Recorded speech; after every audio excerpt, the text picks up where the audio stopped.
Thomas, Percy, and James were looking at the early morning sky. "Everyone's so much happier when springtime comes," said Thomas. "Everyone except Sir Topham Hatt," grumbled James. "He seems to be working us harder than ever. I'm tired of these coastal runs." "He just wants everything to be ready for the holidays," replied Percy. "Anyway, salty air makes me all cheerful in my smoke box." "Pah!" snorted James. "It's the countryside that really gets me fired up. It's the only place to be." And he puffed away to collect his freight cars from the docks. Thomas and Percy had to take some empty freight cars to the scrap yards. In a siding, they saw an old coach. She looked very sad. "What are you doing here?" "They called me Old Slow Coach and told me I wasn't useful anymore. Now only the mice ride in me." "Well, you may be dusty, but you look in perfect shape." The yard manager appeared. "Come along. I have freight cars for you to take away." "Excuse me," said Percy's driver. "Can you tell us about this coach?" "Old Slow Coach. She's been here for years. She'll be broken up when we find the time." The engines were dismayed. "We'll try and help you," said Thomas. But he didn't know how. Meanwhile, James was enjoying himself. "This is the life," he chortled. But he was heading for trouble. One of the fuel cars was leaking.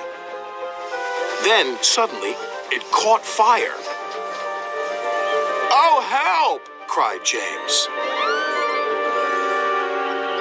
They reached a siding, and his driver gave the alarm. "It's fuel, and it's dangerous."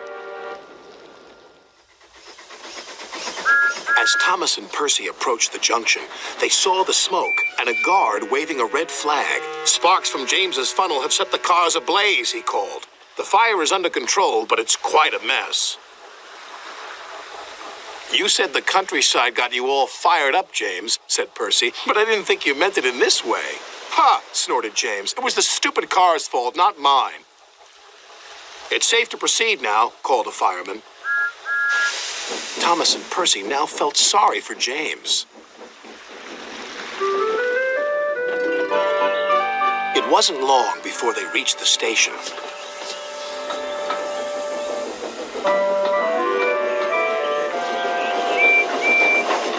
Later, as they were having a long drink at the water towers, they suddenly heard a commotion. "What's the matter?" Thomas asked. "It's another fire at the workman's hut," replied Thomas's driver. "We better see what we can do."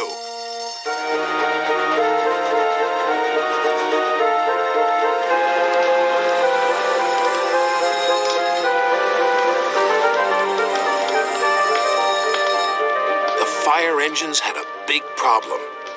"We are completely out of water," cried a fireman. "We can't use seawater because it clogs our works. We'll just have to let that building burn."